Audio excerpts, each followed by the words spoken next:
एक एम्पायर जिसने सपने बेचे और फिर पूरे वर्ल्ड मार्केट को हिला दिया।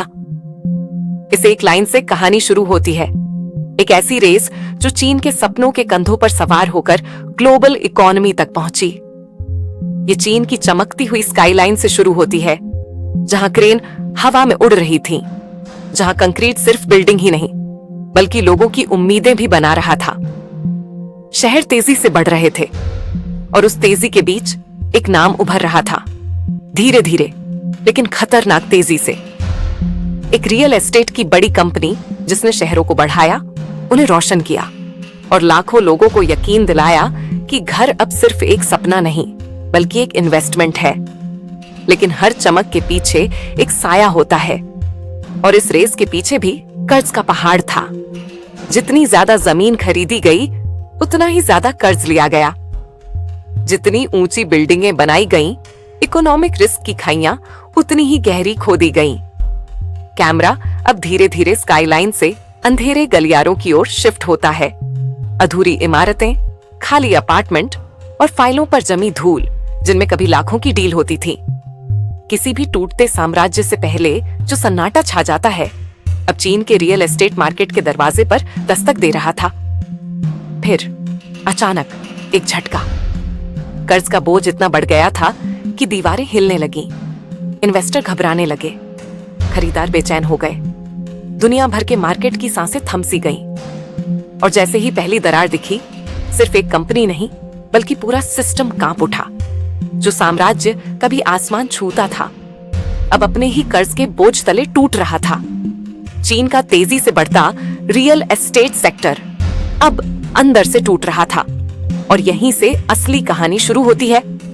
एक ऐसी कहानी जिसमें एक कंपनी का गिरना सिर्फ उसकी अपनी गलती नहीं थी बल्कि पूरी ग्लोबल इकोनॉमी के लिए एक चेतावनी थी।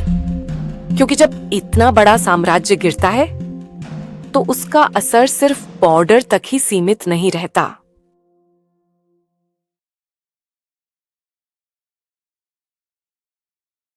(1996) का चीन, एक सपने की शुरुआत।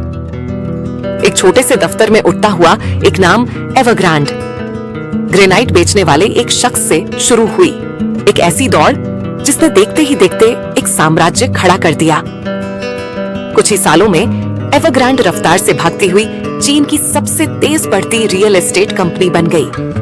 देश भर में फैलते शहर, ऊंची ऊंची इमारतें और एवरग्रांड उनके बीच एक नई उम्मीद बनकर खड़ा होता गया। 280 से ज्यादा शहरों में 1300 से भी ज्यादा प्रोजेक्ट्स, एक ब्रांड जिसने घर ही नहीं एक पूरी लाइफस्टाइल बेचनी शुरू कर दी। फुटबॉल क्लब से लेकर इलेक्ट्रिक गाड़ियों तक, बोतलबंद पानी से लेकर मनोरंजन के बिजनेस तक, एवरग्रांड हर दिशा में फैल रहा था, जैसे सब कुछ उसी का हो जाना हो। इस दौड़ के पीछे एक ऐसा मॉडल था जिसने चीन का नक्शा बदल दिया। प्री सेल मॉडल, घर बनने से पहले पैसा और उस पैसे से और भी तेजी से नए प्रोजेक्ट। जैसे जैसे शहरीकरण की लहर पूरे चीन में फैलती गई, एवरग्रांड एक आम चीनी परिवार का सबसे बड़ा सपना बन गया। पहला घर, एक नई शुरुआत। और उस शुरुआत के केंद्र में था एवरग्रांड का नाम। एक ब्रांड जो सिर्फ इमारतें नहीं बनाता था, वो उम्मीदें गढ़ रहा था, आकांक्षाएं खड़ी कर रहा था और चीन के मध्यम वर्ग के दिल में एक सपना बो रहा था, अपने घर का सपना। एक कहानी जहां सपने जमीन से भी ऊंची कीमतों पर बेचे गए। शुरुआत छोटे लेकिन खतरनाक संकेतों से हुई। अरबों का कर्ज, जमीन खरीदने का जुनून और उन्हें पूरा करने के लिए ऊंची ब्याज दरों वाले लोन का बेतहाशा इस्तेमाल। कंपनी एक रियल एस्टेट डेवलपर थी, लेकिन धीरे धीरे हर उस कारोबार में कूद गई जिससे उसका कोई लेना देना नहीं था। फुटबॉल, इलेक्ट्रिक कारें, बोतलबंद पानी, एक ऐसा साम्राज्य जो बाहर से चमक रहा था लेकिन भीतर से टूट रहा था। ये एक बुलबुले की सच्ची कहानी थी, जहां घरों की कीमतें लोगों की आमदनी की रफ्तार से कहीं ज्यादा तेज उठ रही थीं। डेवलपर्स को लगता था कि वे कर्ज लेकर अपने सपनों का शहर बसा सकते हैं और सभी मानते थे कि यह विकास कभी नहीं रुकेगा। लेकिन बुलबुला एक नियम से चलता है, हवा जितनी ज्यादा भरोगे, धमाका उतना ही बड़ा होगा। लालच, तेज विकास और आसान कर्ज, इन तीनों ने मिलकर एक ऐसा आदर्श तूफान तैयार कर दिया जो ऊपर से शांत दिख रहा था, लेकिन उसके भीतर एक असाधारण विस्फोट भड़क रहा था। 2020 चीन की सरकार ने 3 रेड लाइंस लागू की। 2020 में चीन की सरकार ने रियल एस्टेट कंपनियों के लिए एक फाइनेंशियल रूल सिस्टम बनाया। इसका मकसद कंपनियों को बहुत ज्यादा कर्ज लेकर रिस्की तरीके से बढ़ने से रोकना था। इसमें 3 फाइनेंशियल लिमिट होती है। अगर कोई कंपनी इनमें से एक को भी तोड़ती है तो उसके लिए नया लोन लेना मुश्किल हो जाता है। 3 रेड लाइंस के 3 नियम। 1. लायबिलिटी टू एसेट रेशियो से कम 7% किसी कंपनी का कर्ज उसके टोटल एसेट से ज्यादा नहीं होना चाहिए। 7% से ज्यादा rule failure. 2. Net gearing ratio 100% company के एसेट्स और कर्ज का बैलेंस अच्छा होना चाहिए। अगर कर्ज बहुत ज्यादा है, rule failure. 3. Cash to short term debt ratio बाकी एक कंपनी के पास उतना ही कैश रिजर्व होना चाहिए जितना उसका शॉर्ट टर्म कर्जा है। कैश खत्म, नियम फेल हो गया। अब बात करते हैं कर्ज में डूबी एवरग्रांडे एक पल में फंस गई। तीनों नियम फेल हो गए और सब कुछ रुक गया। बैंकों ने फंड बंद कर दिए, कंस्ट्रक्शन साइट्स पर मशीनरी बंद हो गई, खरीदारों में घबराहट फैल गई और एवरग्रांडे स्टॉक मार्केट में डूबने लगी। फिर डोमिनो इफेक्ट शुरू हुआ। सप्लायर्स का पैसा फंस गया, कर्मचारियों की सैलरी रुक गई, इन्वेस्टर्स के सपने टूटने लगे और लोग आधे अधूरे घरों में फंसे रह गए। 1.6 मिलियन घर अधूरे, जो सपने कभी जिंदा थे, अब धूल में मिल रहे हैं।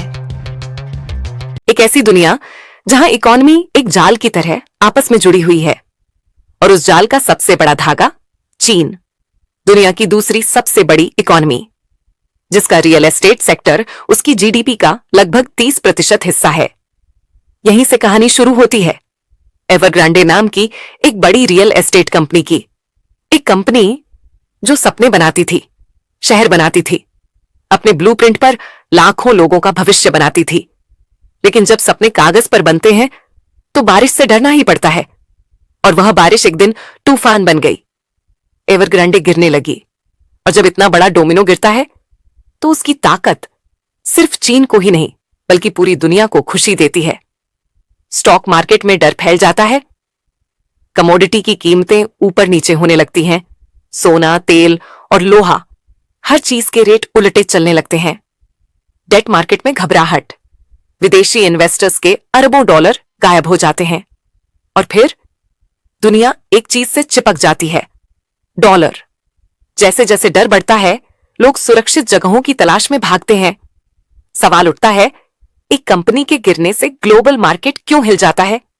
जवाब है लेवरेज, पैसे से पैसा बनाने का एक खतरनाक खेल। जब इमारतें लोन लेकर बनाई जाती हैं, तो नीचे की जमीन का हल्का सा हिलना भी पूरे शहर को गिरा सकता है। लिक्विडिटी क्राइसिस, जब लोग पैसे मांगते हैं लेकिन कंपनी के पास देने के लिए कुछ नहीं होता। मोरल हैजर्ड, जब लोग सोचते हैं कि हम कितना भी रिस्क ले लें, सरकार हमें बचा लेगी। और सबसे बड़ा दुश्मन ओवर कॉन्फिडेंस, जब मार्केटर सोचने लगते हैं यह बबल कभी नहीं फूटेगा, तभी यह फूटता है। एवरग्रांडे के गिरने से सिर्फ नंबर ही नहीं हिलते, दिल भी टूट जाते हैं। सोचिए, जिन परिवारों ने अपनी जिंदगी भर की बचत इन्वेस्ट की, अब उनके सपने आधे अधूरे घरों की दीवारों में फंस गए हैं। वो मजदूर जिन्हें महीनों से सैलरी नहीं मिली है, उनकी रोजी रोटी भी क्रेडिट पर निर्भर है।